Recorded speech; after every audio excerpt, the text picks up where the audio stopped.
సోనియా చెప్పేసి వెళ్ళింది కదా, నువ్వు చాలా రూడ్గా ఉంటావని ప్రేరణ దగ్గర. అది కిచెన్ విషయంలో అయితే ఇంకా ఎక్కువగా ఉంటావని. అప్పుడు నామినేషన్ జరిగేటప్పుడే అందరినీ అడిగింది కూడా ప్రేరణ, కానీ ఎవరు రూడ్గానే ఉంటావు అనేలాగే సమాధానం ఇచ్చారు అందరూ.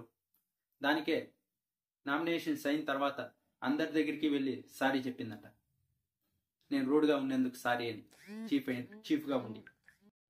ఇంకా అలాగే లాస్ట్గా వచ్చేసి సీత వస్తుంది నామినేట్ చేయడానికి. సీత నామినేషన్ తర్వాత మళ్ళీ నిఖిల్ వర్సెస్ యష్మి మళ్ళీ కొట్లాడుకుంటారంట. ఈ వారం పృథ్వీ వచ్చేసి డేంజర్ జోన్లో ఉన్నాడు. ఖచ్చితంగా పృథ్వీనే ఎలిమినేట్ అయ్యేకి హై ఛాన్సెస్ ఉన్నాయి. ఎంత అయితే అంత ఓట్లు పృథ్వీకి పడాలి, లేకుంటే ఎలిమినేట్ అవుతాడు. డబుల్ ఎలిమినేషనా లేదా అని ఇంకొక 4 రోజుల్లో తెలుస్తుంది.